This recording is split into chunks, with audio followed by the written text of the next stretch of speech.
안녕하세요. 대구 부동산 스타입니다. 8월 9일 1일 브리핑해 보도록 하겠습니다. 저층이 이 가격이면 우리는 무슨 답을 생각하시나요? 고층은 더 비싸다? 한 10% 정도 더 비싸죠. 아니면 왜 저렇게 비싸지?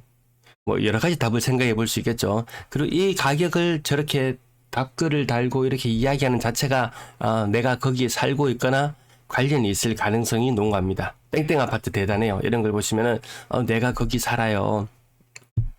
혹은 그 옆에 내가 살아요. 우리 옆에 있는 아파트도 좀 봐주세요.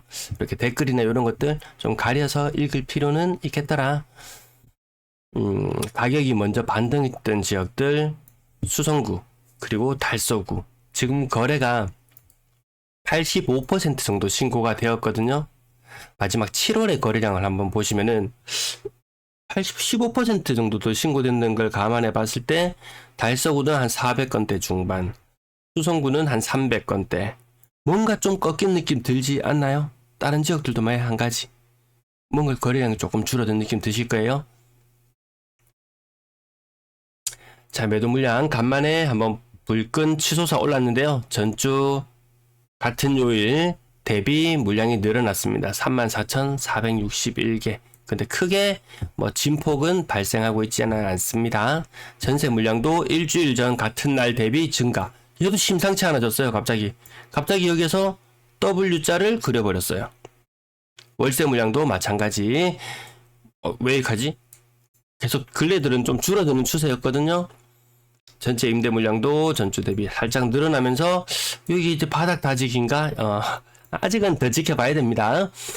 아파트 거래량 78건이 신고되었고요. 1577건이 현재 85% 정도의 신고율이라고 보면 한 1600건이라고 해봅시다. 15%, 한 225건, 1900건을 넘어서기 힘들 걸로 보여집니다. 현재로는 그렇게 추정을 하고 바라봅니다. 예상은 1950건 정도 해놓고 지켜보고 있습니다. 78, 어제 114, 오늘 78. 예상치보다 적죠. 네, 주간 기준으로도 432건 정도이기 때문에 계속 많지 않구나. 점점 줄어드는 추세구나. 7월 달부터 여기 LH의 전폭적인 지원이 없었다면 힐스테이트 버머 다시 14억에 거래되었습니다. 요거 고점 기준 18자 있었던 거 사라졌죠? 사라졌습니다. 대략 한 15% 정도 고점 대비 빠져있고요. 얘들이 회복력 좋죠? 회복력 좋은 동네 아까 보셔서 아시겠지만 거래량이 다시 사그라들고 있다. 이렇게 보시면 되겠습니다. 롯데캐슬 25% 정도 큰 거 3장. 이리 우습게 보여도 이거 큰 거 3장입니다. 대구 평균 거래되고 있는 아파트 금액이 3.3억이면 감안해 본다면 아파트 한 채 값이 네. 버머 엘리넷들 직거래로 8억 6,800. 버머 라운 프라이빗 고점 대비 35% 정도 빠져 있고요. 8억 2,500. 을지맨션 5억 빠졌습니다. 5억. 이 3, 4, 5억, 5억 빠졌어요. 같은 5층, 6층이라서 비교가 조금 더 수월할 것 같은데요. 중개 거래로 되었고 12억 8천까지 갔던 것이 7억 5천. 이 40% 이상 빠졌습니다. 40% 이상. 수성 알파시티 동아 IBC. 과거의 기억은 이제 잊어야 되겠죠. 얘도 큰 거 내자. 여러분들은 지금 역시 비싼 아파트 14억, 9억. 역시 범어동이야. 이게 눈에 띄시나요? 막 이 수억씩 떨어진 게 눈에 띄시나요? 전부 다 지 보고 싶은 것만 봅니다. 여러분도 여러분 보고 싶은 것만 보시겠죠? 네. 저는 요걸 위주로 좀 봅니다. 나머지 범어동을 뒤로 하고 다른 지역들 한번 보시면은 마찬가지로 좀 비쌌다는 아파트들 큰 거 3개씩, 큰 거 3장씩 캐스 골드파크. 그게 아직까지 회복이 안 되고 있다고요. 뭐 여기 지금 다시 14억을 찍어서 대단해요 라고 이야기하지만 그 과거에 떨어질 때 여러분들 기억하시나요? 떨어질 때 마이너스 30%에 키 맞추기 하기 위해서 몇몇 개 아파트들이 내려와서 기다리고 있었어요. 그러니까 다른 아파트들이 우르르 떨어지면서 갑자기 평균 하락률이 마이너스 30%를 기록할 때가 있었어요. 지금 아래까지 더 내려왔던 것들이 일부 반등해서 지금 먼저 올라가서 야 여기 내 기다리고 있으니까 다시 모였다가 다시 우리 한번 방향을 정해보자 하고 있는데 모이는 애들이 몇 개 안 돼요. 몇 개 안 돼요. 요것도 한번 생각해 보시기 바랍니다.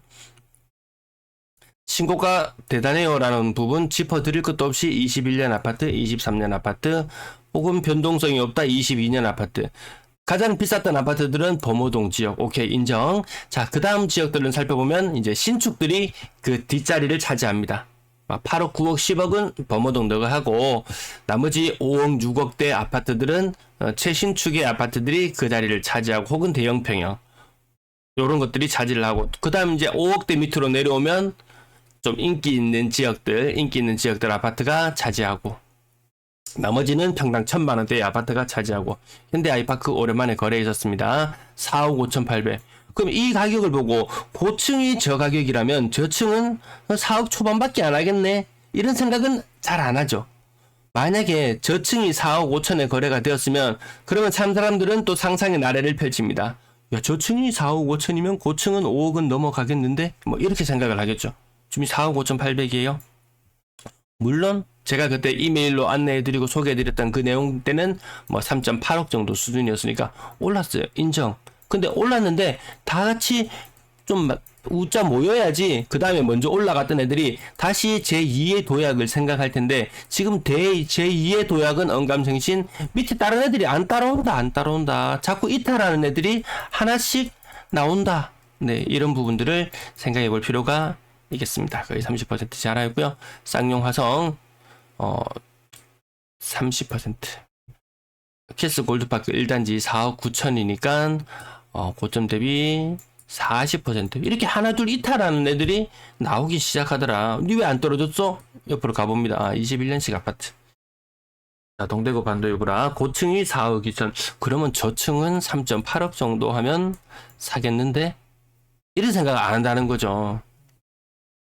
혹시 저층 하나, 요런 거 하나 보이면은, 네. 요런 거 3억 9,800에 유라 2차 세계 육상 선수촌 2단지 이거 보시면 저층이 4억 9,800, 저층이 4억 정도 하니까 고층은 4억 5천 정도 하겠네? 야, 그럼 이거 거의 전고점 회복이네? 뭐 이렇게 생각하시겠죠. 별로 변동이 없네? 22년식 아파트. 한이진 캐스빌도 조금 회복했네요. 4억 천. 이 고층이거든요. 고층. 저층은, 야, 그럼 이거 원장 주상복합에 비싼 이거 고층이 아파트이기 때문에 이거 저층은 3억 초반밖에 안 하겠네? 네, 30% 정도 하락하는 모습 여전히 나타내고 있고요. 월성 내미안 3억 8천, 고점이 5억 9천. 여기도 큰 거 두 장이 이렇게 변동되는 모습을 볼 수 있습니다. 3억 8천. 이거 떨어질 땐 더 많이 떨어졌었거든요. 얘도 연식은 20년이 다 되어 간다. 침산 화성파크 드림 소형 평형 3억 8천. 여기도 인기 있는 지역 맞더라고요. 나머지 가격들, 어제 방송이 너무 길었죠. 오늘 좀 짧게, 생각보다 자꾸 말이 길어져서 조금씩 줄여 나가야 되겠습니다.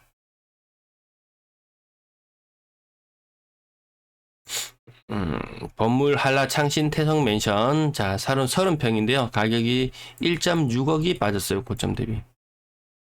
35% 정도 빠졌죠. 그래서 왜 이렇게 고층인데 왜 이렇게 많이 빠졌어? 해보면 뭐 연식이 걸린다든지, 이제 국평치고 연식이 좀 이제 한 20년 차 접어드니까 장기 영남 네오벨스타 가격 2억 8천, 고점은 4억 2천. 평당 1,000만원 안 된다. 평당 1,000만원. 언제부터 평당 1,000만원이 아무것도 아닌 것처럼 이야기 됐는지는 모르겠지만, 그 2015년, 16년, 한 10년 전으로만 거슬러 가봐도 평당 1,000만원 그러면 좀 비싼 축에 속했을 거예요. 물가가 오르는 게 좀 사람 잡아요. 물가 오르는 게 은근히 압박으로 다가오는데, 하는 총재님은 뭘 하시나 모르겠어요. 거래량이 꺾여가는 것 같다. 완전 올라가던 그런 시절하고는 뭔가 좀 다르다. 힘이 조금 부족해 보인다. 6억 이상 거래량도 지금 85% 정도 거래가 되었거든요. 한 요만큼 정도 더 올라간다 치면 얘도 꺾여 내려갈지도 모르겠어요. 비중은 일단 꺾여 내려가는 게 눈으로 보이고요. 분양권 30건 중에 신고가는 4건, 분양권 거래는 계속 양호하게 잘 되고 있습니다. 신고가 비율이, 직거래 비율이 약간 높아지고 있는데 그 부분은 다음에 한번 짚어볼게요. 전세 거래량이 50건, 60건 조금 부진한 흐름을 보여주고 있습니다. 이제 가을에 이사나 이런 걸 대비하려면 조금 늘어나는 추세로 접어들어야 되는데 하루에 거래량이 맨날 50건, 60건. 안 그래도 분위기 좀 괜찮을 때는 더 막 70건, 80건, 90건, 100건씩 막 거래 신고되는 날도 있었는데 요 근래에는 50건, 60건, 40건도 나오고요. 전세 거래 신고가 가을장, 새로운 가을장이 다가옴에도 불구하고 그렇게 많지 않더라. 입주할 사람들이 웬만큼 다 입주 다 해버렸나요? 전세 살던 사람들 더 이상 전세 안 살고 입주한 아파트로 다 들어가 버렸나요? 젊은이들 대구를 떠나버리나요? 최근 아파트들 기준으로 한번 보시면은 힐스테이트, 버머센트럴 전세 가격 5억, 4억 8천. 남산 롯데캐슬 센트럴 스카이 이제 2년 차에 접어들죠. 2년 차에 접어드는데요. 5억대까지 갔던 전세 가격이 3억 8천.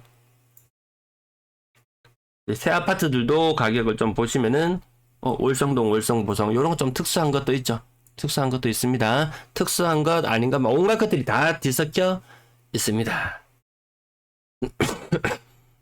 최근 가격 더샵 수성 라크에르 전세 가격 3억 천 조금 비싼 느낌. 성나 헬스자이 요거는 국평이 아니라서 국평 위주로만 볼게요. 달성파크 브루지오 힐스테이트 2억 7천. 성나 헬스자이 요것도 소형 평형이 2억 6천이네요. 나머지 좀 최신축의 가격도 2억 중반대 2억 중반대 아니면 2억 5천이 안 되기도 하고 더 최근의 아파트 중에서 소형 평형 위주로 보려고 했더니 안 되겠네요.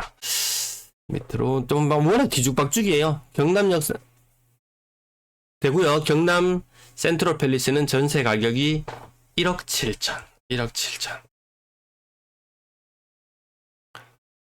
요런 거 약간 특수한 것도 있죠. 상윤 하정 파크 드림 2단지 14434 1억 4천. 1억 4천. 이게 말도 안 되죠. 요런 거는 아마 공무원 연금 공단에서 뭐 운영하는 뭐 그런 게 있을 거예요. 네. 공무원 임대 아파트 뭐 그런 게 몇 세대 있는 걸로 들었던 것 같습니다. 우리 끝자리가 항상 좀 이상한 것을 보면은 좀 특수한 거구나 생각하시면 될 것 같네요. 요거 8월까지 제가 표를 덜 나타냈군요. 다음에 나타내도록 할게요. 평균 전세 가격 8월달 2억 3천. 살짝 반등 가나요? 금리는 자꾸 올라가는데 전세가가 반등 가나요? 잊기 힘든 현상이라는 것을 우리는 지난 금리 상승기 동안 쭉 지켜봤습니다. 전세 거래량이 조금씩 늘시더라죠. 신고 안 해도 된다. 그 여파도 제법 있을 것 같긴 합니다. 4억 이상 거래 6%대 지금 유지하고 있고요. 월세 거래량도 특별히 많지는 않은 느낌. 월세 가격이나 보증금 안정되어 있습니다. 네, 시청 감사합니다.